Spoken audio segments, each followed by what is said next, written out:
Buenas noches, amigas y amigos de RCTV. Nuestra invitada de hoy es Liliana Hernández. Este año que ha transcurrido se ha caracterizado por un fenómeno maravilloso y nuevo en Venezuela, que es la participación activa de las mujeres y de los jóvenes en la acción política, en la acción cívica, en la acción ciudadana, en la protesta y en la propuesta. Es un fenómeno novedoso en Venezuela, donde las mujeres han sido tradicionalmente muy poco tomadas en cuenta, y en donde los jóvenes lo mismo, han sido utilizados pero no han sido tomados en cuenta. De manera que, como decía Herbert Torres en nuestro programa pasado, aunque el presidente Chávez le ha quitado mucho a Venezuela, le ha quitado paz, le ha quitado prosperidad, le ha quitado porvenir, también le ha dejado esta irrupción de nuevas fuerzas, este deseo de la gente de participar en la acción política, de participar en la construcción del país. Y como decía hace un momento, las mujeres y los jóvenes están jugando un papel protagónico, fundamental, muy por encima de los demás protagonistas. Como mujer y como joven dirigente política, ¿cómo ves tú el porvenir de Venezuela?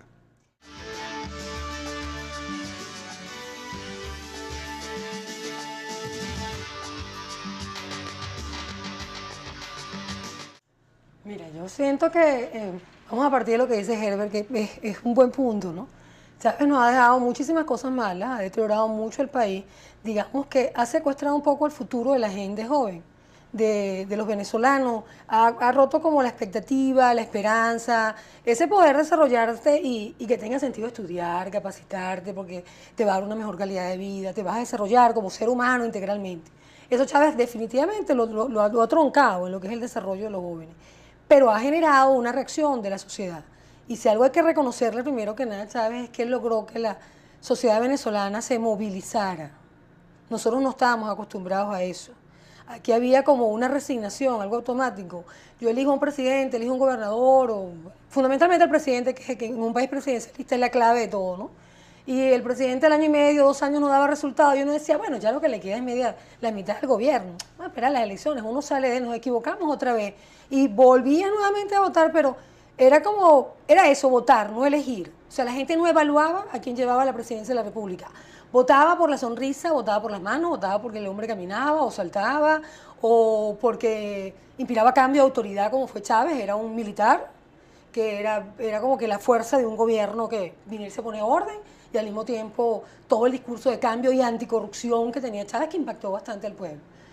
Eso llevó a que las mujeres, que son las primeras que se movilizan cuando hubo el famoso decreto 1011, porque fue cuando la gente entendió que un mal gobierno y un presidente podía llegar, tocar la puerta de tu casa y entrar a decidir dentro de tu comedor, tu cuarto y sobre todo tus hijos.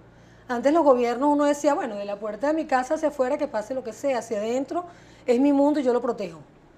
Se dieron cuenta que la protección no valía, que el decreto 1011 entraba en la educación directa de los hijos, y fue cuando hubo las primeras marchas al centro de Caracas, que se movilizaban todas las madres de todos los colegios, se organizaron y fueron, y yo estoy convencida, no, bueno, estaban amigas mías, pues, que en su vida habían estado en una marcha, y en su vida habían ido al centro de Caracas, mucho menos en una marcha, y lo hacían por la convicción y el derecho que ellas tienen de definir la educación de sus hijos, de eso que tú traes al mundo y tienes que crear y desarrollar.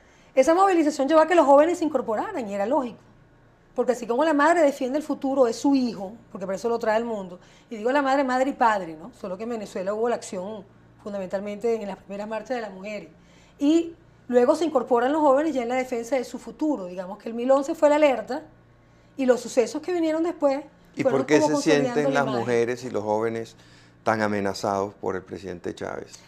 Yo creo que en el caso de las mujeres, porque la mujer es vida, la mujer es futuro per se, o sea, no es una cosa ni siquiera que uno pueda decidir biológicamente. Bueno, Dios nos hizo así, ¿no? La mujer es un ser pensante que se forma, que le puede aportar al país desde el punto de vista de su capacidad intelectual como individuo, pero la mujer fundamentalmente es la que va a procrear y a desarrollar la vida de otro ser humano. ¿En qué amenaza el presidente Chávez tu futuro? En el mío como mujer, yo no tengo los hijos, pero tengo los sobrinos y ahí me siento amenazada. En lo que es la determinación de una mejor calidad de vida para ellos, su formación como seres humanos, y para mí lo más importante, que ellos puedan escoger. Yo tuve la oportunidad de escoger, con las fallas o no que ha tenido esta democracia, nadie nos puede negar que mi padre me dio a mí la posibilidad de estudiar y que yo escogiera. O sea, yo decidí que iba a estudiar, dónde me quería desarrollar, en qué área me quería desarrollar. Y digamos que la única limitación que tiene hoy en día un joven venezolano es la limitación económica de su hogar, que es lo único que no permite que ellos se desarrollen al nivel que quisieran. Pero esa es la única que uno puede permitir. El resto, no, un joven no puede tener otra limitación que no sean sus actitudes, su conocimiento y su capacidad de desarrollarlo. Y Chávez lo va castrando y es lógico. Cuando uno ve el gobierno, ve el entorno presidencial, nadie puede brillar con luz propia en ese gobierno. ¿Por qué?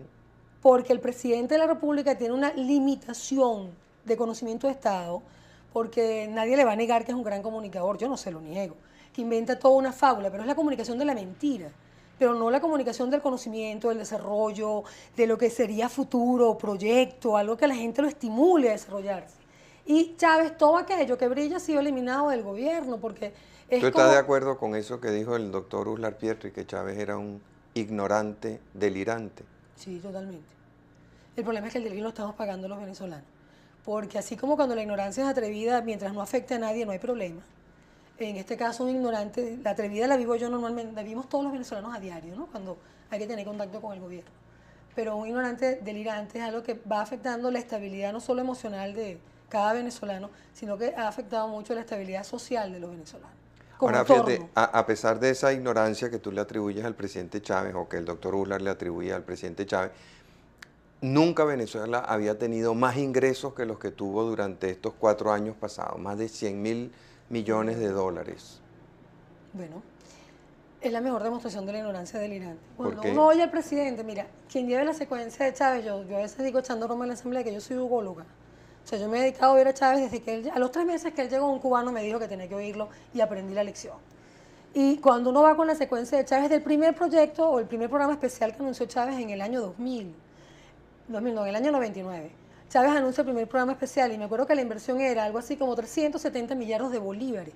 Y fue cuando nos presentó al país a un señor llamado Cruz Weffer. Después que, cuando anuncian a Cruz Weffer, que para mí era el hombre nuclear, ¿no? Una cosa así, yo decía, este es el hombre que más dinero va a manejar en este país, más que cualquier ministro. Empecé a indagar y tuve como la curiosidad de quién era ese general. El aval del general era un trabajo que él había hecho en las parroquias caraqueñas, de cómo se podían montar las redes sociales, y eso fue el trabajo que él presentó en uno de sus trabajos de ascenso, de curso en la Fuerza Armada. Y cuando yo leí el trabajo decía, bueno, pero esto no puede ser la virtud de este hombre, esto lo están haciendo en este país ONG desde hace años, y lo lógico es que si el gobierno lo quiere, lo hubiera trasladado a ellos. Ningún venezolano de aquel programa de primera inversión conocimos en que había terminado aquellos 380 millardos. ¿Nunca rindieron cuenta? Nunca se ha rendido cuenta. Y después vino los presupuestos y después vino el manejo y las utilidades cambiarias. ¿Se acuerda que hubo unos créditos adicionales donde estábamos hablando de casi 780 millardos y quedaron en reserva como 400 millardos para programas especiales donde estaba que si las carreteras en el Táchira, en Barinas? Y cuando uno va a esos estados ahorita a evaluar, se da cuenta de que no existe ninguna obra. O sea, ellos han contratado obras, pero como la corrupción ha aumentado tanto y los porcentajes de comisión subieron, entonces hay como una distorsión, un relajo administrativo dentro del Estado que no permite que los elementos de control operen. Y en el caso de Venezuela es aún peor, porque tenemos un contralor que ya la gente ni menciona. O sea, es insólito. En este país la gente dice, el fiscal no sirve, el defensor del puesto no sirve. Y nadie menciona al contralor, porque es que simplemente es tal su ausencia. ¿Qué debería hacer el contralor? El contralor debería, primero debería haber una asamblea que le exija cuentas al gobierno, y que los ministros vayan a decirnos en qué han gastado cada bolívar, cosa que no ha ocurrido hasta ahora, porque cada vez que proponemos que un ministro aquí se vaya, han gastado esos 100.000 millones de dólares y nadie ha rendido cuenta de ellos. Nadie ha rendido cuenta. La única rendición de cuenta que hay aquí, para que no digan que estamos cambiando la información, es que el presidente todos los años se para en la asamblea en el mes de enero y rinde una memoria y cuenta, que cuando uno revisa el discurso del presidente y se va a la memoria y cuenta en el área de educación o los programas sociales, se da cuenta de que las cifras que usa el presidente en sus discursos no son las que tienen los gráficos de la memoria y cuenta de cada uno de los ministerios. Porque yo imagino, como el presidente no se lee la memoria y cuenta y no conoce el Estado, que es la tragedia de él, lo que el ministro le dice, estos ministros además que les encanta adular al presidente para mantenerse en el cargo, el ministro le dice, no, presidente, si es verdad, se incorporaron 1 millón de niños, pero cuando tú vas al presupuesto no da la partida presupuestaria para que se haya incorporado ese año 1 millón de niños, pues eso cuesta. O sea, uno no mete 1 millón de niños a la escuela y cree que eso no tiene un costo presupuestario. Eso, cada niño tiene un costo por unidad, o sea, costo por unidad lo pongo en el sentido, no se voy a cuestionar humano, ¿no? Y cuando uno va a la división de las metas que ellos tienen y lo divide por el monto que tienen el presupuesto, no cuadran nunca la cifra. No logras abarcar eso. Y lo hemos venido viendo en cada uno de los procesos. Aquí, cuando uno ve el Plan Bolívar 2000, que el Contralor empezó a dar finiquitos de buena conducta a cada uno de los oficiales, es algo insólito. O sea, yo creo que cualquier venezolano que haya visto la declaración del propio general Melvin López Hidalgo, cuando él señalaba que sí, en efecto, él fue, lo tuvo que reconocer porque estaba el material en el banco, que él fue, cambió un cheque de 70 millones y se lo llevó en efectivo para su guarnición, para dárselo en efectivo a los oficiales, para que hicieran los trabajos. Cualquier venezolano visualizaba aquello como las comiquitas que nos quieren poner ahora, que alguien entraba a los bancos, eso del viejo este, y salía con el saco aquí del dinero, iba a su casa y lo repartía. O sea, eso no entra en la conciencia ni siquiera de la persona que maneja la bodega solidaria. Porque tiene una bodeguita solidaria, sabe que él tiene que ir al banco, tiene que llevar un librito, tiene que anotar, tiene que llevar sus cuentas bien, aunque sea para rendirle cuenta a la familia de qué ha invertido el dinero y en qué lo ha gastado. Cuando llegamos a ese nivel de desorden administrativo, que no hay controles del Estado, porque no hay control de la Asamblea, no hay control de la Contraloría Ahora, General de la ¿por qué crees República. tú que el Contralor General de la República y la Asamblea no cumple sus funciones? El Contralor es una persona que no tiene fama de ser un vagabundo. En el caso de Clodovaldo Rusián, de hecho, él ha trabajado, no podríamos decir que Clodovaldo surgió de la nada, porque él de hecho fue asesor del Ministerio de Finanzas del gobierno de Caldera. Creo que estaba Luis Raúl Matos de ministro de Finanzas, nosotros nos conseguimos en varias oportunidades. Y cuando él lo nombran Contralor, uno tenía como la esperanza de que hubiese una actuación seria por parte de él. Lamentablemente, uno lo que percibe es que hay mucha presión por parte del gobierno, hay como un miedo, un temor, y yo a veces pienso, con el respeto que me pueda merecer como ser humano, que es como cuando uno llega a un límite en la vida en que dice, yo quiero terminar mi vida tranquilo. Si ya eso se lo robaron, se lo robaron. Pero yo estoy tranquilo aquí sin ningún problema. Gracias a Dios que hay vecinos que no lo dejan estar tan tranquilos, ¿no? Es impresionante, por cierto, ver dónde vive Cleobaldo Rusián, en un edificio en Montalbán, que tiene un sistema de seguridad que pocos edificios de Caracas tienen. Tiene Sí. por lo menos 3 cámaras de video, el vídeo del guardia es blindado, y yo digo, bueno, pero este Contralor, ¿por qué te cuidas tanto? Si te considera, si tu conciencia te dice que has hecho un buen trabajo, ¿por qué tienes que blindarte tanto, no? Porque él fue el que hizo esos trabajos.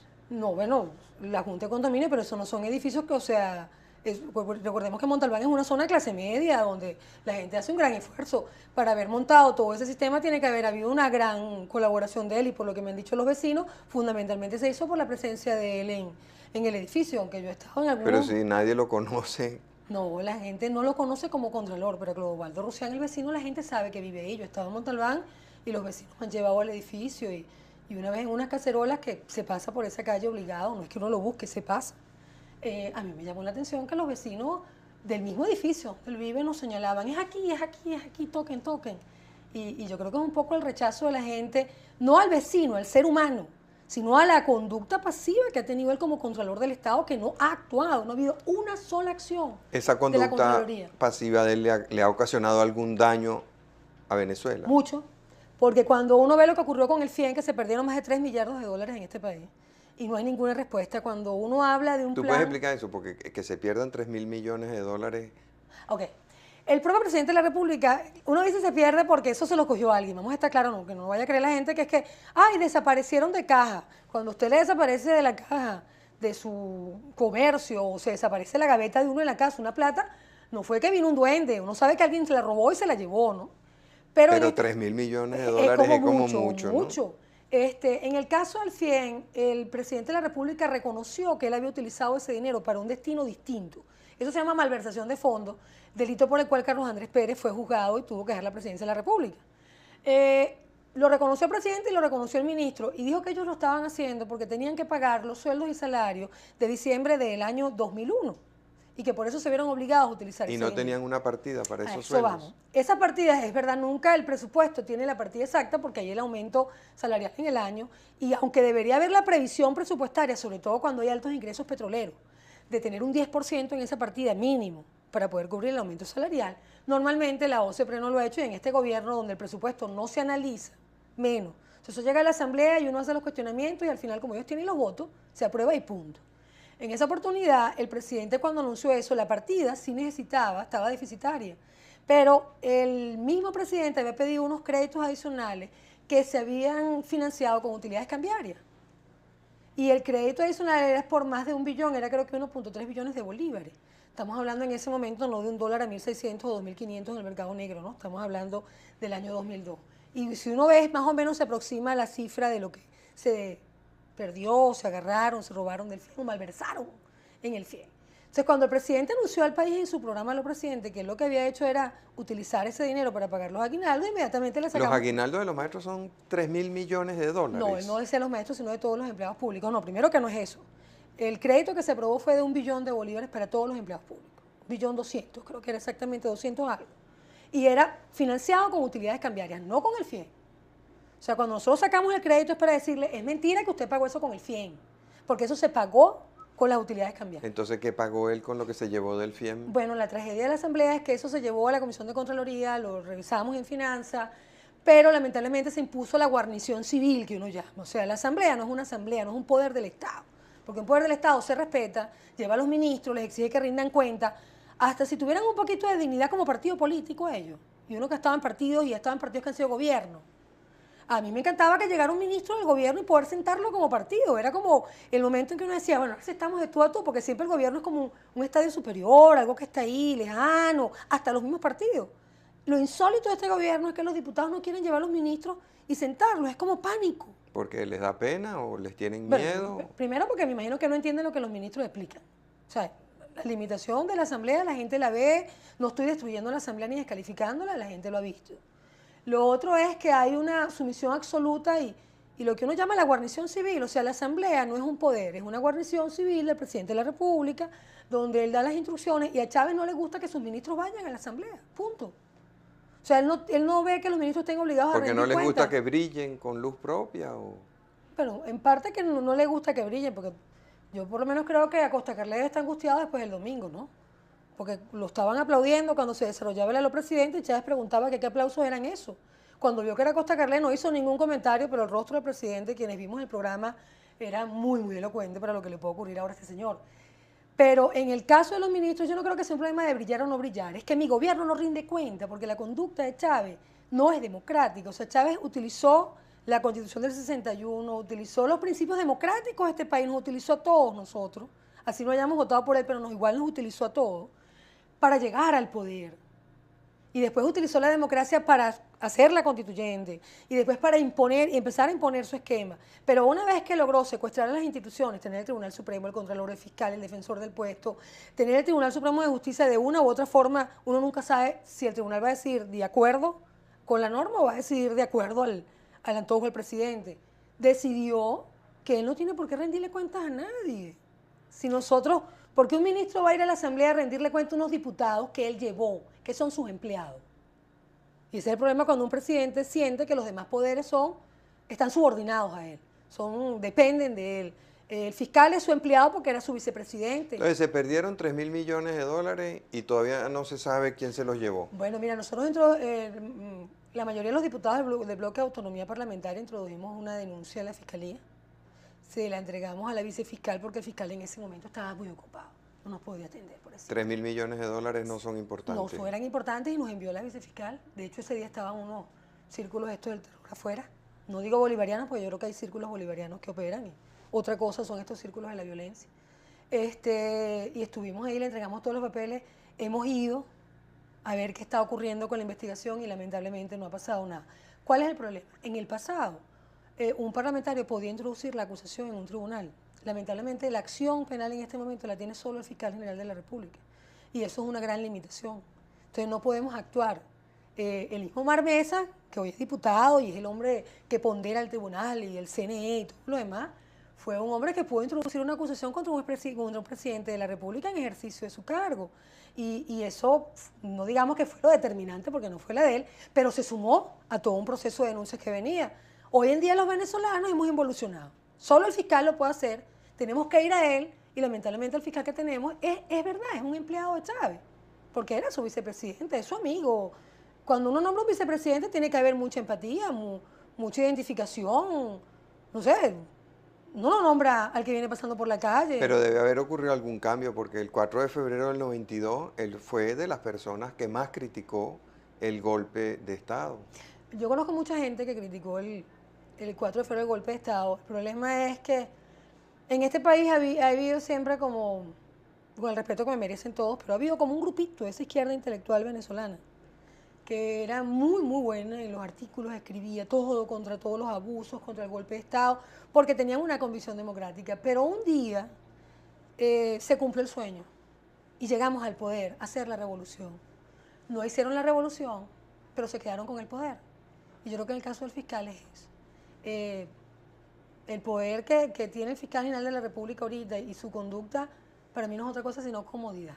Es el disfrute sensual del poder, lo que hace el fiscal. O sea, él prefiere disfrutar del poder que cumplir con sus obligaciones constitucionales. Porque no las ha cumplido. No lo estoy diciendo yo, no estamos descalificando al señor fiscal, gracias a Dios que no leí de contenido, pues si no podríamos decirlo. Sería delito Pues yo podría decirlo, pero usted estaría sancionado por haberme dejado que yo dijese eso aquí, no haberme censurado. Pero en el caso del fiscal, yo creo que a las pruebas me remito. O sea, nosotros hemos introducido denuncias en la fiscalía, aquí se ha actuado por todas las vías. Aquí lo más evidente del fiscal son los hechos del 11 de abril. Lo más evidente del fiscal fue el hecho del 6 de diciembre en la Plaza Altamira y el caso del señor Joao, donde más hubo una confesión por parte de él. Y hasta ahora uno ve que mandan a hacer los levantamientos, pero todo así como un show, un show. Y cuando el presidente lo decidió, vimos, y hubo mucha presión del MBR, que yo nunca creí en que esa presión viniese de la de Bernal y todo fiscal actúe. Era más como un montaje, sobre todo para los organismos internacionales y la gente que estaba aquí. De repente vimos al fiscal en el Canal 8 diciendo que bueno, que sí, que él le había mandado a hacer todo. Eso fue hace más o menos 2 meses. Y hasta el sol de hoy nadie ha visto ninguna acción concreta en los casos del 11 de abril. Ya se va a cumplir un año. Y en este país nadie sabe qué pasó. Pero es que como dijo el presidente Chávez en uno de esos programas que ejemplificantes para los niños que él realiza, sangre que no se derrama no es sangre. Sí, claro, que no sea la de él, ¿no? Porque la sangre que se derramó el 4 de febrero. Y yo tengo una imagen muy fuerte del 4 de febrero porque yo llegué a Miraflores con el presidente Pérez.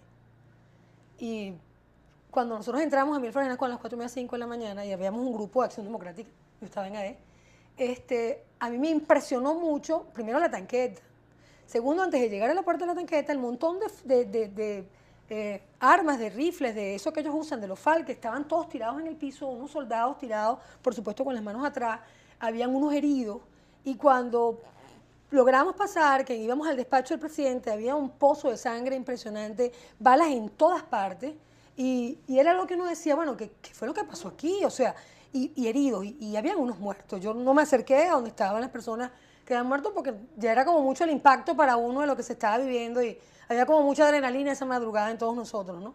Y cada vez que yo recuerdo esa imagen digo, claro, porque no es tu sangre.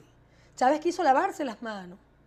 Cuando una vez que llegó a la presidencia llamó a algunos familiares de las víctimas del 4 de febrero y los condecoraba y les decía que eran post-mortem. Yo creo que ninguna persona que haya perdido un ser querido, y esto lo digo con conocimiento de causa, quiere una condecoración post-mortem. O sea, uno quiere a la persona viva y lo post-mortem a veces suena como cínico, porque además esos muchachos no sabían ni a qué iban. Pero y es que esa eso fue un sangre golpe de derramada, opinión, eso no fue un golpe de Estado, eso fue un golpe de opinión. no, el golpe de opinión fue el de José Vicente porque Cicerón murió después. Y porque José Vicente Rangel, que fue un hombre, yo tengo las declaraciones de él de esa época, las utilizamos cuando hubo las interpelaciones, donde él decía que había ocurrido un acto de rebelión militar. O sea, él mismo ya lo calificaba. Pues de verdad, el golpe no ocurrió. Fue una intentona, no se dio el golpe de Estado. Fueron tan incapaces. Él fue incapaz para un golpe de Estado y ha sido incapaz de gobernar el país. O sea, por donde se meta Catalina es tuerta, pues. ¿Tú crees que la intención era asesinar al presidente Pérez? Eso es lo que el presidente decía en ese momento y la forma en que el presidente Pérez tuvo que salir de Miraflores, yo creo que sí, eso estaba muy claro. Así como fue un gran error de los oficiales que lo permitieron, y yo jamás dejaré de cuestionarlo, que permitieran que un hombre como Chávez, que además actuó con cobardía porque se escondió en el Museo Militar, y dejó a los hombres abajo llevando las balas y muriendo, se le dieran esos minutos de televisión. Y sobre todo para que quedara como un valiente. Entonces, para mí es insólito que un cobarde convicto y confeso por su acción, la gente de repente lo vio como un hombre de valor que asumía algo. Él no estaba asumiendo algo, él tenía que asumir los muertos ese día y eso no lo asumió. Y de hecho, cuando él dice, por ahora hemos fracasado, es porque él se da cuenta que ya a él habían llegado. Pero si él hubiese estado en el Museo Militar y no, los militares no hubieran podido tener acceso a él en mucho tiempo, o no le hubieran dicho como le dijeron, que iban a atacar el Museo Militar si él no se entregaba, yo estoy convencida que hubiese muerto muchísima más gente en el país, mientras él se sintiera que estaba protegido. ¿Y en la casona qué pasó? En la casona, ese día, y es donde uno dice que sí iban en la búsqueda de Pérez, porque se actuó en la casona y se actuó en Miraflores, un golpe de Estado en definitiva se tiene que dar en todo el eje del poder, que es Miraflores. Ese día en la casona hubo la acción de los militares, de hecho tengo entendido por lo que ha narrado el mismo almirante Carratú, que el presidente había llegado con tranquilidad y de repente se empezaron a oír los disparos y todo lo demás. Creo que hubo una actitud muy digna de una mujer ese día y eso jamás lo podremos olvidar, que fue doña Blanca Rodríguez de Pérez, que, mira, una andina que actuó como buena tachirense, ¿no? O sea, tuvo mucho coraje, mucha fuerza, mucha valentía y asumió la defensa de lo que era su hogar. Será la casona, es de todos los venezolanos, pero cuando la pareja presidencial está ahí, es un hogar. Bueno, y tengo entendido que había hijas y estaban nietos sus hijos y de sus ella. nietos, y ella asumió y hasta atendieron a los muchachos que quedaron heridos de la casa militar. O sea, fue una actitud muy, muy humana y muy propia de una mujer que sí sabe lo que cuesta una democracia y que entendía que tenía que defender esa democracia. ¿Por qué nunca se le ha hecho un reconocimiento? Tú sabes que yo le haría un reconocimiento a doña Blanca de Pérez no solo por su acción el 4 de febrero, aquello es lo que se ha olvidado.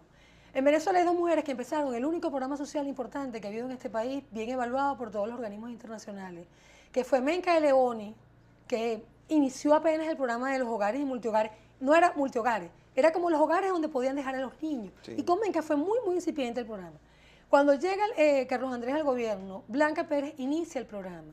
Ese programa de hogares y multihogares, que es lo único que este gobierno mantiene todavía de programas sociales, y no lo ha podido quitar porque tiene un aporte del Banco Mundial. Pero tengo entendido que no, está le muy ha disminuido reducido. El presupuesto, sí. Y de hecho el Banco Mundial lo tenía como un programa piloto para ser mejorado. Y lamentablemente cuando el gobierno de Caldera discutimos mucho eso y cuando llegó Chávez, pues todo lo que sea calidad para la gente y el ser humano no se puede dar. Pero doña Blanca empezó ese programa, eso es un programa que se ha llevado a cabo en Centroamérica, en Sudamérica, ha sido piloto en el área nuestra.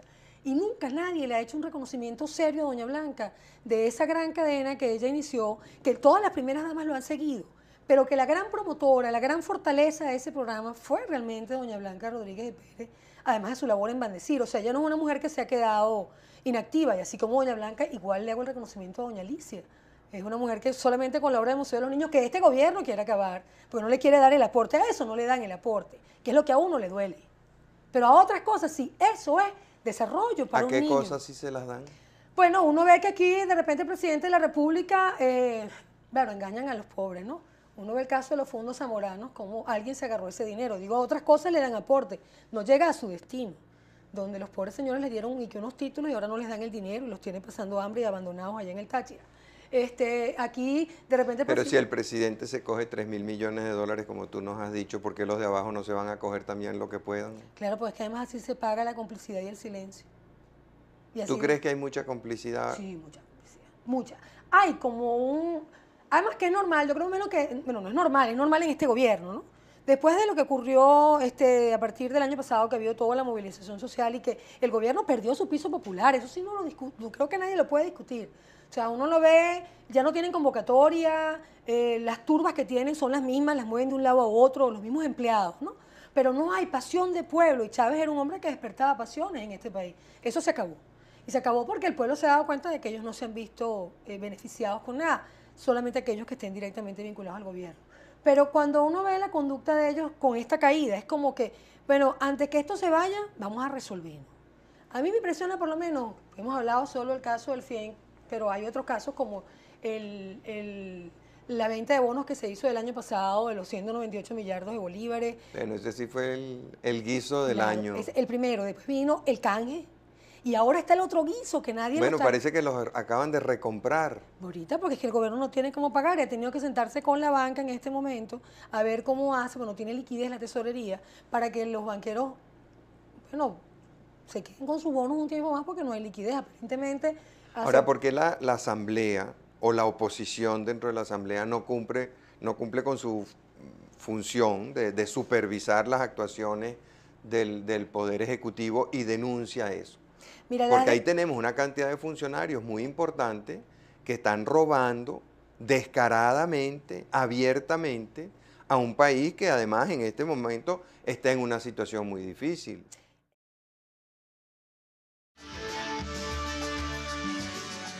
en el caso de la Asamblea, yo siento que las denuncias se han hecho. En el caso de la venta, de la colocación y venta que se hizo de los bonos de los 198 millardos, la denuncia se hizo y la llevó a la Comisión de Contraloría.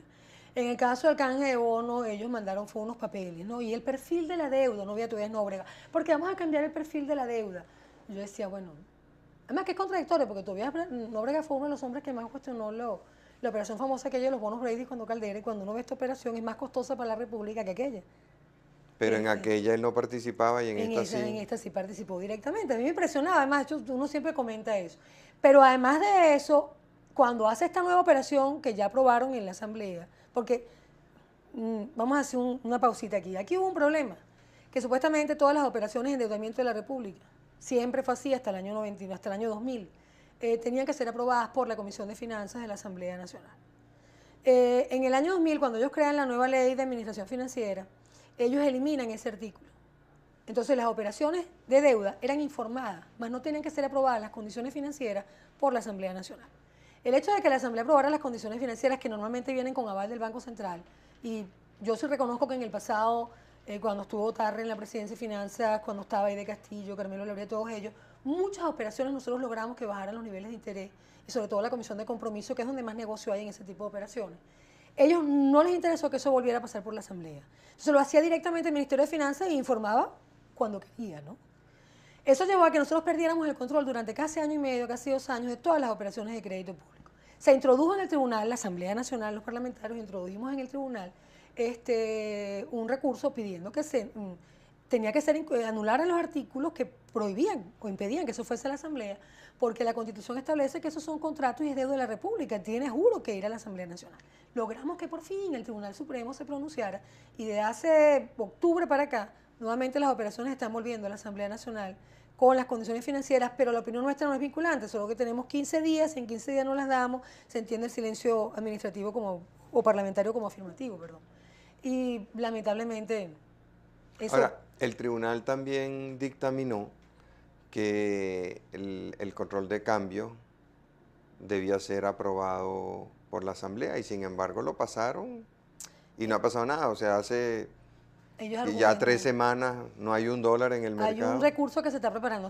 Está el doctor Musi y a los parlamentarios lo vamos a acompañar. La oposición, el diputado Ángel Emilio Vera, que es el vicepresidente de la Comisión de Finanzas del Zulia, él ha estado ya en contacto con el doctor. Nosotros nos reunimos. Esta semana digamos que no pudimos avanzar más porque estábamos un poco trancados en la Asamblea con el problema de la ley de contenido, pero ya conversamos y aparentemente el lunes o martes va a estar listo el escrito que se va a introducir para pedir la nulidad de ese O sea decreto. que en este momento este país es como una casa vacía donde cualquiera entra y se lleva lo que le da la gana. Es que no hay la menor duda, esto es una casa y ni siquiera vacía, pues todavía le quedan unas piezas, se llevaron mucho, pero todavía queda algo, ¿no? Y es una caja donde cada quien entra y sale porque no hay instituciones, y eso es lo importante, que la gente entienda que todo este proceso de movilización, de marchas que hemos tenido, de protesta, que no quede ahí, que entendamos que mañana cuando uno va a elegir un presidente, tiene que saber que está eligiendo su futuro, parte de tu futuro, que es un diputado, que la gente lo elegía como que, bueno, vamos a darle los diputados al que da de candidato a presidente, porque para que lo dejen gobernar. No, los poderes son para que haya contrapeso. De verdad que esta experiencia nos ha llevado a que lo negativo que es que alguien tenga un control absoluto en un poder, sobre todo con la calidad de parlamentarios que llegaron, porque eso hace que se debilite la institución y prácticamente no exista, como ocurre con la Asamblea Nacional en este momento. ¿Pero por qué? Porque la gente votó por el MBR, señores, no sigan votando por colores. Esto es un país que demostró que hay capacidad, que los jóvenes se activaron porque hay inteligencia, porque hay conocimiento, porque hay discernimiento. Entonces eso nos tiene que llevar a que los colores no sean lo que impere, sino el mensaje, la propuesta que quieren hacer con el país, hacia dónde nos lleva. Y un diputado tiene que decir qué piensa. Y si su compromiso es con los electores o su compromiso es con el presidente. Y lamentablemente en el caso de esta asamblea, el oficialismo tiene un compromiso con su presidente, mas no con los electores, porque ellos no llegaron ahí porque la gente los conocía. De hecho, yo misma, a veces hay diputados, sobre todo ahora con la ley de contenido que anotaron a varios, o la ley Mordaza, y yo decía, ¿y este de dónde salió? ¿Este señor quién es? porque no hablan, entonces uno nunca los ha visto interactuar y no sabes quiénes son tus compañeros de cámara, eso me parece insólito. Pero yo tampoco voy a agarrar una lista, aprenderme unos nombres de unos señores que nunca los he oído hablar, ¿no? Entonces uno trata, ¿cómo conocí yo mi congreso cuando yo estaba en el congreso? Porque la gente hablaba y era como más reducido el número de los que nunca intervenían, si habían los que nunca hablaban. Pero entonces uno los conocía porque eran los que nunca hablaban. Pero ahorita son todos muy pocos los que hablan, entonces uno conoce menos mal, sí, porque Maduro, los talibanes. El presidente en lo que va de gobierno ya nos ha hablado más de 10.000 horas, o sea que menos mal, porque imagínate que encima de eso, todos esos parlamentarios, ¿cuántos son? Ellos son 86. Bueno, si cada uno hablara 10.000 horas, no, ¿tú te imaginas qué pesadilla? Y es un llamado que yo siempre le hago a ellos. Oye, ojalá los parlamentarios oyeran a su presidente.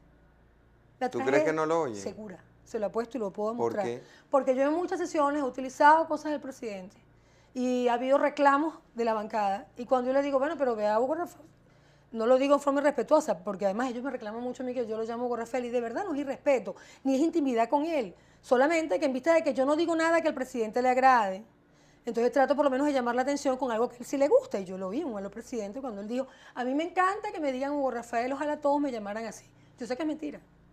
Que a él le gusta que lo llamen comandante o no sé, o redentor, o no sé, porque él de verdad cree que es un hombre como predestinado, ¿no? Pero, y cuando a mí me lo han reclamado, le digo, pero oigan, solo presidente, qué fastidio. Yo una vez yo he citado, pero he leído, además los bajo la transcripción de internet y se las leo. Eso no es verdad, grita cualquier diputado. Yo, diputado, pero que ustedes no lo oyen, definitivamente. Es más, cuando lo acompañan, como uno sí lo ve y lo sigue, cuando ellos están acompañando al presidente en su aló presidente, uno se da cuenta que sale uno comiendo por allá, porque además el Canal 8 como que les hace la maldad, ¿no? Entonces de repente, enfocan a uno, se está comiendo una empanada, un pastelito, un fresco, y yo digo, pero no se sentarán con respeto. O sea, si ellos no lo respetan, yo puedo haber tenido mis diferencias con Carlos Andrés Pérez cuando era presidente de la República. Pero cuando ese señor se paraba ahí, también el presidente de la República. Bueno, pero nunca hablaba 6 horas, ni no, en su claro, gobierno habló 10.000 horas. Pero te puedo decir por eso, y la media hora que él hablaba, uno lo respetaba, pero es que estos hombres se deben a Chávez. O sea, ellos así como no tienen autonomía, deberían estar sentados ahí, todos oyendo al presidente diciendo, sí, usted tiene razón, es verdad, pero no lo hacen. Bueno, uno ve a Aristóbulo en un programa, en un foro que se hizo en el Meliá, diciendo, yo no estoy de acuerdo con la ascensión a los medios, y él estaba sentado cuando el presidente estaba hablando de que había que cerrar los canales. Entonces donde yo digo, pero ¿por qué no te paraste en ese momento? Bueno, le hubiera costado el puesto. Bueno, entonces si estás más pendiente del carguito, me da dolor porque Aristóbulo el carguito, el PPT está manejando este país. ¿Cuál es el carguito del PPT? Es verdad que sí, nos hemos equivocado. ¿Tú quieres ministerios más importantes PPTesa. Ahorita que los que tiene el PPT tiene más todo, el control de PPTesa? Tiene todo. Entonces, uno entiende que se quede callado. Sí, pero es como muy indigno porque Aristóbulo era un hombre que venía de la ausencia. Y a mí me llama la atención porque y es bueno decírselo a la gente que nos está oyendo, ellos tienen, o sea, cada quien tiene su historia, como su currículum, o sea, este país tiene que tener memoria. O sea, Aristóbulo fue un hombre que militó en las filas de Acción Democrática, que se fue con el maestro Prieto, o sea, se fue con un hombre que tuvo un concepto que algunos compartirán, otros no, pero tuvo un gran concepto de lo que era el avance de la educación de este país. Y todo, pero yo en lo personal tengo un gran respeto al maestro Prieto, y Aristóbulo era como una copia. De hecho, tú, hasta ver a Aristóbulo es una cosa como que uno en el acto evoca al maestro Prieto, y él era un gran defensor, y nosotros fuimos colegas de cámara y hablábamos mucho del tema, y él me lo defendía con aquella pasión y los principios y la lealtad y la ética. Y yo oí a Aristóbulo durante 10 años hablarme de ética y pararse a dar discursos de ética y llamar ladrones, y a veces uno que estaba en la bancada del gobierno tenía que... Pero no sabía que te estaban diciendo la verdad, como muchas veces Moisés Moleiro nos señalaba cosas, que en paz descanse, un hombre brillante además, y tú no tenías capacidad de ponerte bravo porque te estaban diciendo una verdad. Ahora, ¿cómo es posible que Aristóbulo Isturi, yo lo vea ahorita amparando toda una conducta de corrupción, de despilfarro, donde no hay un gesto de humanidad hacia las clases populares de este país? Fíjate, cuando hablábamos de doña Blanca Rodríguez de Pérez, y tú decías con mucha razón que había iniciado programas sociales de muchísima trascendencia, y la verdad que uno la recuerda siempre con cariño y con admiración, porque además creo que le dijo unas cuantas verdades al presidente Pérez de su manera muy discreta de ser y muy gente, ¿no? Y ahora que hablas de Aristóbulo, empecé a hacer el contraste, ¿no?, en la cantidad de programas de ayuda social que se fueron desarrollando a lo largo de los años y que hoy en día no existen. O sea, Bueno, ¿qué ha pasado con todos esos programas que el Ministerio de Educación inició para ayudar a los niños de menos recursos y a sus familias? bueno, el problema empezó en este gobierno en el año 99. Cuando se cierra cuando sale el gobierno del doctor Caldera, estábamos hablando de 11 programas sociales que estaban activados. Estaba lo de la merienda escolar, estaba el PAE, estaba hogares y multihogares, estaban los servicios de atención, que eran 4 programas que manejaba el Ministerio de la Salud.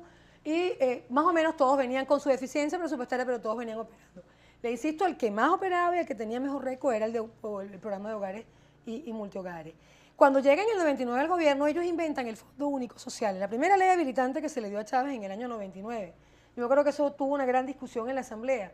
Se decidió que había que destinar, crear un Fondo Único Social para que manejara y centralizara los programas sociales. Supuestamente en esa época nombraron a William Fariña, creo que fue el primer presidente del Fondo Único Social.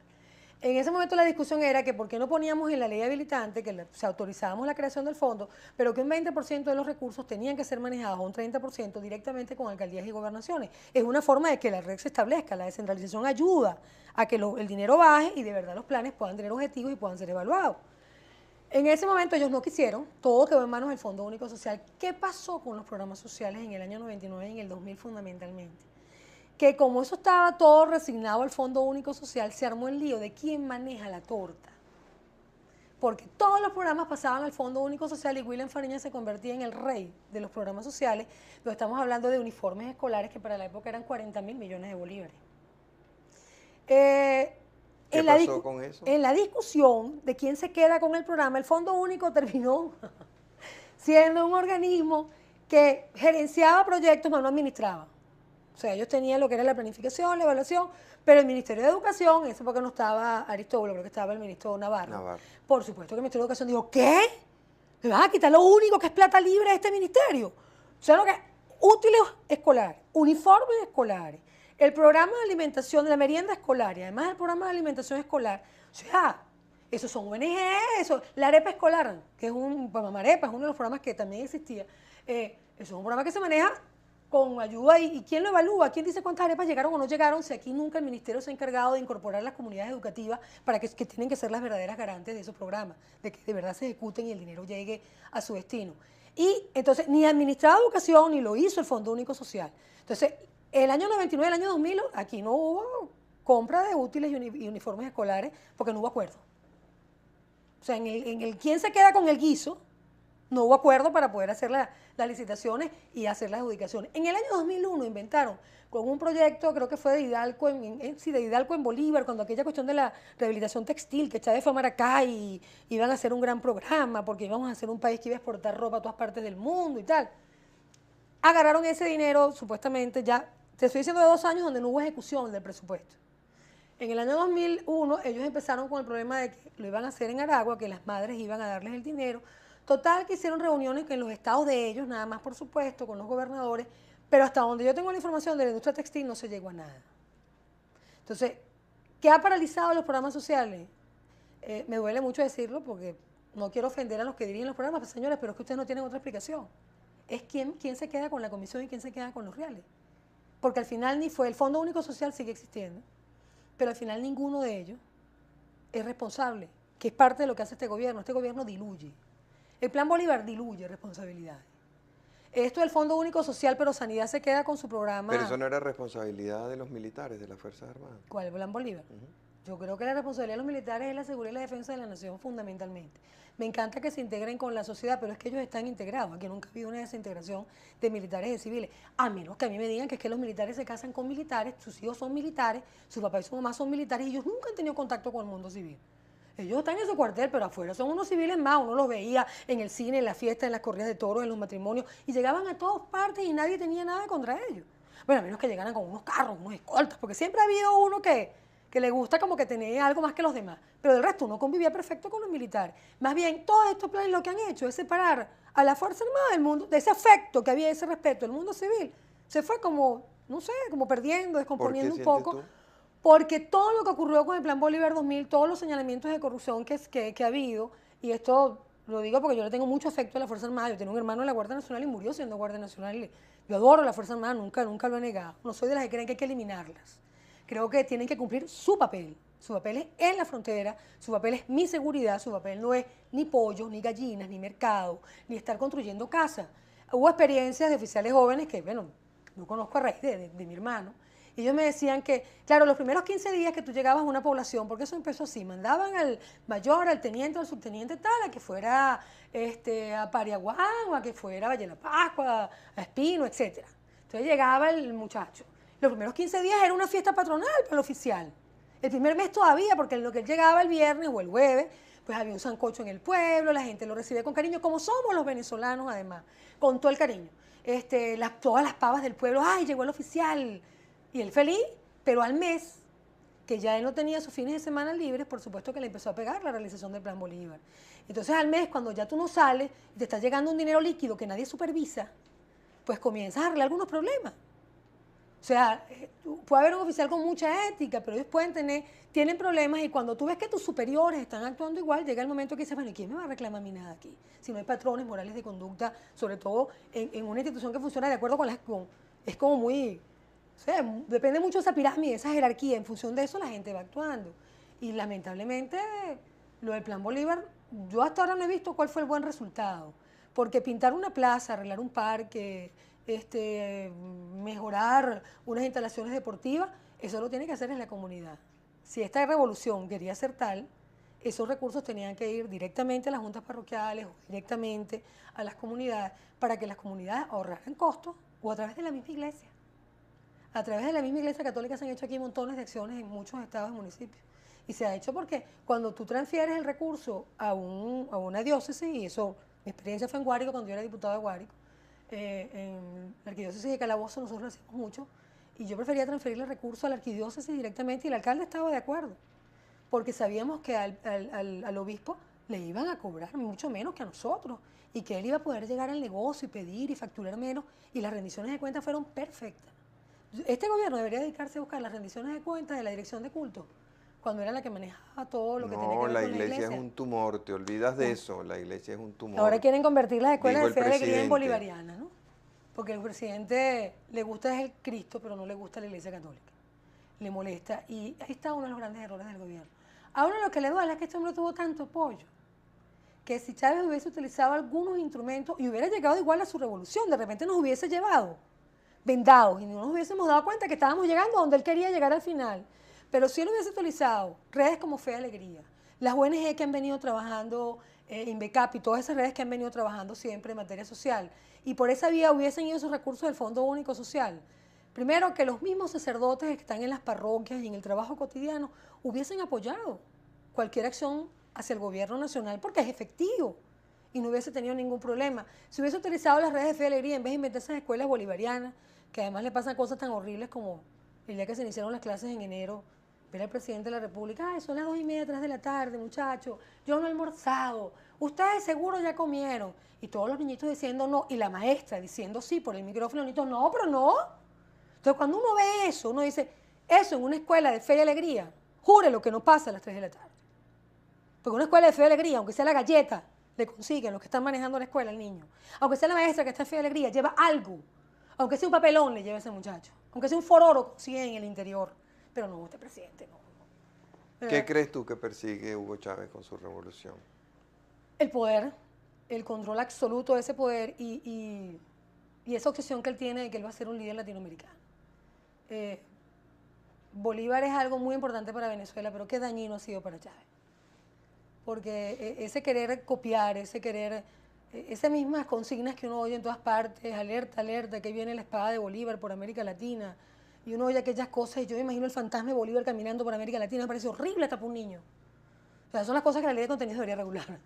Pero un hombre como Chávez, uno lo siente en la búsqueda del poder, en el control de todas las cosas y él mismo se miente. O sea, uno lo oye y hay momentos en que yo he tenido la percepción de que él me está diciendo algo que él cree. O sea, a veces él dice, bueno, porque el millón de niños, y él lo cree, pero es porque Chávez es un hombre aislado, da mucha lástima. Chávez es un hombre encerrado en Miraflores y cuando lo trasladan a un sitio con el presidente no tiene contacto con el pueblo. Y basta ver las escenas del presidente. Se hacen unos cercos lejísimos con la gente. Lo único que está cerca de él son sus ministros y sus militares. ¿Tú crees que le tiene miedo a la gente? Le tiene miedo al reclamo del pueblo. Le tiene miedo a la Cámara y lo hemos visto. Las pocas veces que ha salido en los últimos meses se ha visto cuando alguien se le acerca, bueno, presidente, es que aquí está una carta y no me han respondido. En el aló presidente le pasó ya. Presidente, pero es que yo desde cuándo le planteé el problema y no he tenido respuesta. Y llamó al señor este que es militar, el que vende los pollos y las gallinas en la avenida Bolívar, a García Carneiro, para que se encargara del problema Ese del no es el señor. que vende la gasolina.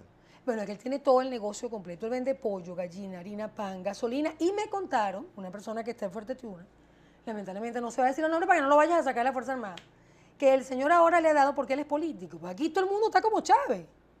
Cuidado con Rafael con García Carneiro, porque aquí hay más de un loco andando en el camino. El señor ahora agarra su carro, se va con 2 soldados, monta las pinturas en la camioneta o lo que va a llevar de ayuda de comida y se va para las parroquias y toca la casa. Aquí estoy, doñita. Por cierto, hay una cuña en el Canal 8 donde sale una señora hablando y sale él atrás abrazando a la doña que le da gracias al gobierno. Yo le diría al presidente de la República, tenga mucho cuidado, porque eso me le han dado tanto poder y tanto dinero y sin control que en cualquier momento le pueden tocar la puerta del despacho de Miraflores y decirle, mira, no, Hugo Rafael, nos saturamos. Pero no es que van a llamar unas elecciones, ¿no? Si no hacen ellos, y eso sí sería una locura. O sea, si esto es lo que sabe de pollo, gallina, no sabía de nada tampoco, pero es que mira, aquí entre Maizanta, Chávez, todo lo que nos ha pasado, la morrocoya, el país es una cosa de, no sé, esto es el trato del absurdo, esto es una locura lo que estamos viviendo en Venezuela. Y uno ve a Chávez y de verdad, lo que siente es eso, es un hombre que lo que quiere es el poder y vaciar todas sus frustraciones, todos sus rencores. En estos días decía un diputado en la Asamblea muy bien, el diputado Luis Beltrán Franco en el debate, decía, ¿qué culpa tenemos nosotros si Chávez se puso zapato o no a los 2 años? Y lo otro es, y eso sí se lo agrego yo, ¿quién ha dicho que en el campo la gente tiene complejo por el zapato a los 2 años? Si lo que más le gusta a un muchacho es estar descalzo, si eso vamos. Nosotros no tenemos la culpa de los problemas familiares que hubo ahí, si la abuela lo crió y la mamá estaba trabajando, lo que haya ocurrido. Pero un pueblo no tiene por qué pagar las frustraciones de un hombre. Un pueblo está para que ese hombre justamente, esa frustración que él tiene de su carencia infantil y de adolescente, más bien debería ser la fuerza que lo llevara a él a atender esos sectores. Cuando él hablaba de los niños de la calle, cuando llegó el gobierno, que le decía a los niños de la patria, que por cierto ya no los llaman ni niños de la patria, porque como no hay patria, pues esto es un negocio particular, pues esto dejó de ser patria. Cuando uno lo oía hablando de eso, uno decía, bueno, ¿será que de verdad este hombre, su humildad, Sabaneta, lo va a llevar a que él lo atienda? Yo creo que cualquier venezolano que oyó el discurso de Chávez el 6 de diciembre del año 98, yo que nunca he querido a ese señor, ese día yo lo oí y dije, bueno, hay que darle una oportunidad. Y seamos sinceros, doctor Granier, ustedes, todo el país le dio una oportunidad, o sea, los medios de comunicación le dieron una oportunidad.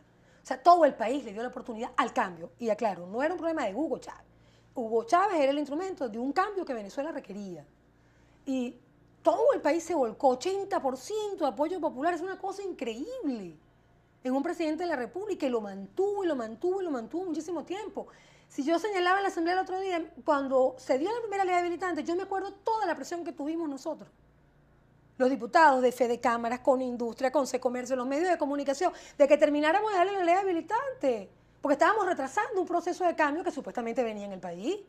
Y yo entiendo que eso fue producto de conversaciones de todos los sectores con él, donde él mantenía un discurso parecido al que dio el 6 de diciembre del 98. Que uno se imaginaba que iba a hablar, yo me imaginaba a Satanás hablando y cuando de repente esto es un angelito, esto es otro ser el que tenemos hoy en día. Y lamentablemente el Chávez del 6 de diciembre del 98 nunca existió, pero sí existía el de la campaña electoral. Sobre todo la campaña electoral, no que se veía a través de los medios de comunicación. La campaña que yo viví por lo menos en Guárico, que como la presencia de los medios es menor, los discursos eran más sinceros. Y era el mismo hombre. Y es triste para un país que buscaba un cambio. Y yo creo que además de los muertos por los que él tiene que responder en este país, no solo los del 92, sino los del 11 de abril, yo creo que lo que más le condeno yo a Chávez, más que toda la corrupción y el dinero, es la frustración que generó en un país que de repente vio en él la gran puerta de salida y de avance, de progreso, de desarrollo de una nación, y sobre todo de esas clases populares que él burló. O sea, eso no se le hace a los sectores populares como lo hizo Chávez. Ahí están todos padeciendo. No solamente ahora no tienen hambre, inseguridad, carencia económica, sino que ahora están sometidos al jefe de los círculos bolivarianos. O sea, ¿qué vamos a hacer en Venezuela? Cuando salga Chávez en esa unión maléfica que se dio entre los jefes de los choros, de los delincuentes en muchos barrios, que pasaron a ser los jefes de los círculos bolivarianos. Y los círculos de la violencia específicamente, porque insisto en no vincularlos con los bolivarianos, porque creo que los bolivarianos hay muchos que se han hecho una actividad comunitaria, pero que son lamentablemente una fachada para el verdadero objetivo de la revolución y del gobierno, que era crear esta milicia de terror, para que ninguno de los ciudadanos actuáramos. Entonces, Chávez hizo demasiado daño, y ese daño de haber puesto al delincuente del barrio como jefe, es algo que yo creo que esas zonas populares no le perdonan, y la mejor demostración han sido las convocatorias que ha hecho. Bueno, lamentablemente se nos acaba el tiempo. Hoy se cumplen No 2 debió ser meses. una Liliana. Hoy se cumplen 2 meses de la fecha en que invitamos al presidente a este espacio para responder preguntas y planteamientos como los que tú has hecho hoy. Lamentablemente, pues él no ha aceptado esta invitación. Como de costumbre, los espero el próximo domingo a esta misma hora. Muchas gracias.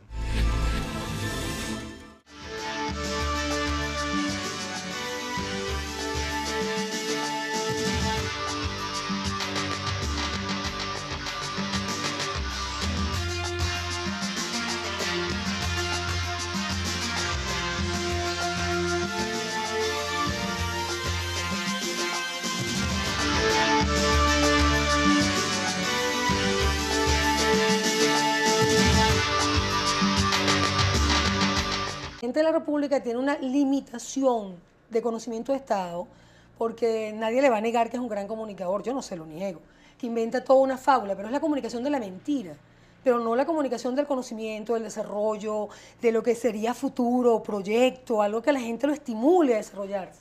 Y Chávez, todo aquello que brilla ha sido eliminado del gobierno, porque es ¿Tú estás como... de acuerdo con eso que dijo el doctor Uslar Pietri, que Chávez era un ignorante delirante? Sí, totalmente. El problema es que el delirio lo estamos pagando los venezolanos. Porque así como cuando la ignorancia es atrevida, mientras no afecte a nadie, no hay problema. En este caso, un ignorante, la atrevida la vivo yo normalmente, la vivimos todos los venezolanos a diario, ¿no? Cuando hay que tener contacto con el gobierno. Pero un ignorante delirante es algo que va afectando la estabilidad no solo emocional de cada venezolano, sino que ha afectado mucho la estabilidad social de los venezolanos. Como Ahora, entorno. fíjate, a pesar de esa ignorancia que tú le atribuyes al presidente Chávez, o que el doctor Uslar le atribuye al presidente Chávez, nunca Venezuela había tenido más ingresos que los que tuvo durante estos 4 años pasados, más de 100.000 millones de dólares. Bueno, es la mejor demostración de la ignorancia delirante. ¿Por Cuando qué? uno oye al presidente, mira, quien lleve la secuencia de Chávez, yo a veces digo echando broma en la asamblea que yo soy ugóloga. O sea, yo me he dedicado a ver a Chávez desde que él, a los 3 meses que él llegó, un cubano me dijo que tenía que oírlo y aprendí la lección. Y cuando uno va con la secuencia de Chávez del primer proyecto o el primer programa especial que anunció Chávez en el año 2000 no, en el año 99, Chávez anuncia el primer programa especial y me acuerdo que la inversión era algo así como 370 millardos de bolívares. Y fue cuando nos presentó al país a un señor llamado Cruz Weffer. Después que, cuando anuncian a Cruz Weffer, que para mí era el hombre nuclear, ¿no? Una cosa así, yo decía, este es el hombre que más dinero va a manejar en este país, más que cualquier ministro. Empecé a indagar y tuve como la curiosidad de quién era ese general. El aval del general era un trabajo que le... Buenas noches, amigas y amigos de RCTV. Nuestra invitada de hoy es Liliana Hernández. Este año que ha transcurrido se ha caracterizado por un fenómeno maravilloso y nuevo en Venezuela, que es la participación activa de las mujeres y de los jóvenes en la acción política, en la acción cívica, en la acción ciudadana, en la protesta y en la propuesta. Es un fenómeno novedoso en Venezuela, donde las mujeres han sido tradicionalmente muy poco tomadas en cuenta, y en donde los jóvenes lo mismo, han sido utilizados pero no han sido tomados en cuenta. De manera que, como decía Herbert Torres en nuestro programa pasado, aunque el presidente Chávez le ha quitado mucho a Venezuela, le ha quitado paz, le ha quitado prosperidad, le ha quitado porvenir, también le ha dejado esta irrupción de nuevas fuerzas, este deseo de la gente de participar en la acción política, de participar en la construcción del país. Y como decía hace un momento, las mujeres y los jóvenes están jugando un papel protagónico, fundamental, muy por encima de los demás protagonistas. Como mujer y como joven dirigente política, ¿cómo ves tú el porvenir de Venezuela?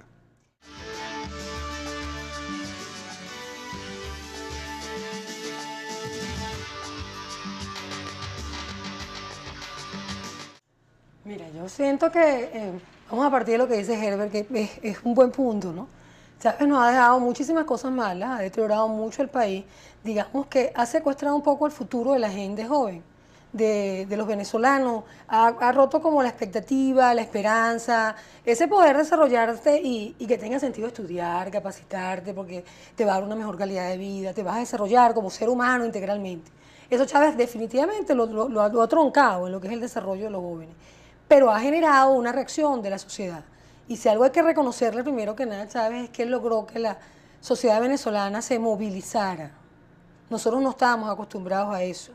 Aquí había como una resignación, algo automático. Yo elijo un presidente, elijo un gobernador, o fundamentalmente el presidente, que en un país presidencialista es la clave de todo, ¿no? Y el presidente al año y medio, 2 años no daba resultados. Y uno decía, bueno, ya lo que le queda es la mitad del gobierno. Vamos a esperar las elecciones, uno sale de, nos equivocamos otra vez. Y volvía nuevamente a votar, pero era eso, votar, no elegir. O sea, la gente no evaluaba a quién llevaba la presidencia de la República. Votaba por la sonrisa, votaba por las manos, votaba porque el hombre caminaba o saltaba, o porque inspiraba cambio de autoridad, como fue Chávez, era un militar, que era como que la fuerza de un gobierno que viniese a poner orden, y al mismo tiempo todo el discurso de cambio y anticorrupción que tenía Chávez, que impactó bastante al pueblo.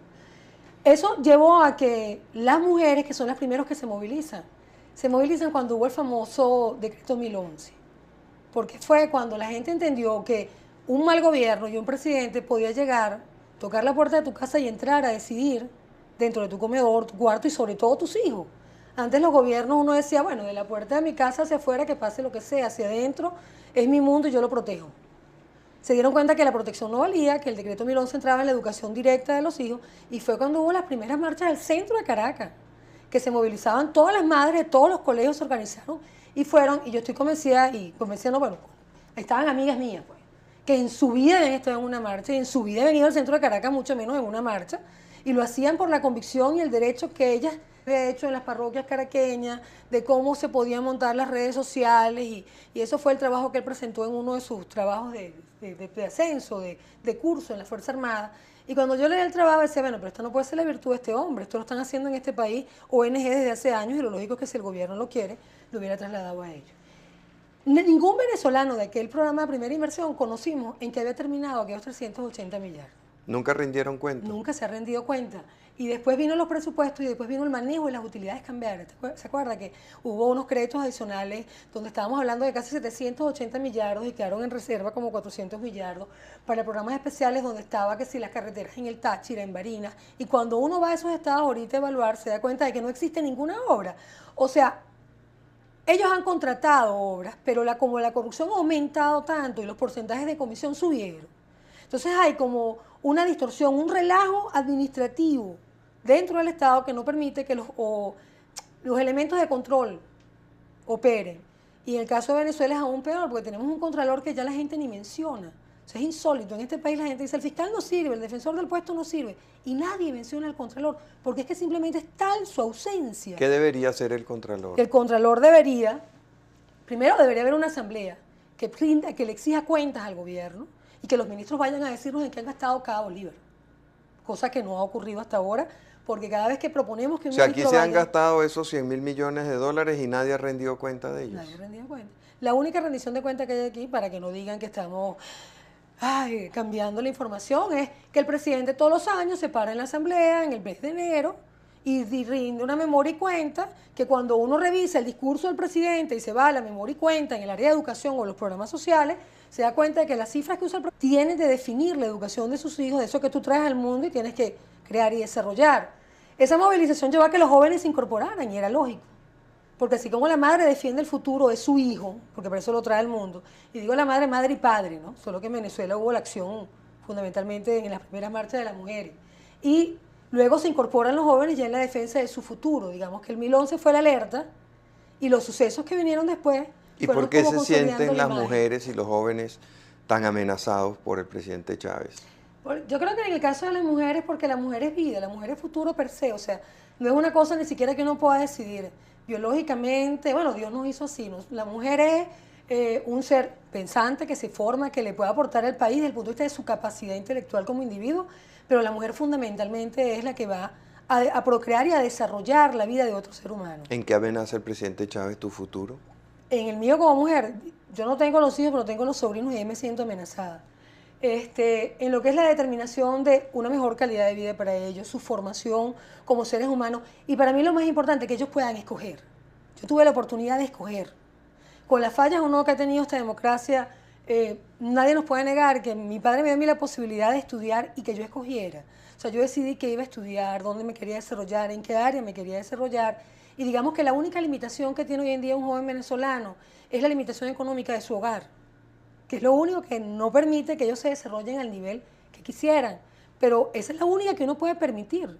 El resto, no, un joven no puede tener otra limitación que no sean sus actitudes, su conocimiento y su capacidad de desarrollarlo. Y Chávez lo va castrando y es lógico. Cuando uno ve el gobierno, ve el entorno presidencial, nadie puede brillar con luz propia en ese gobierno. ¿Por qué? Porque el presidente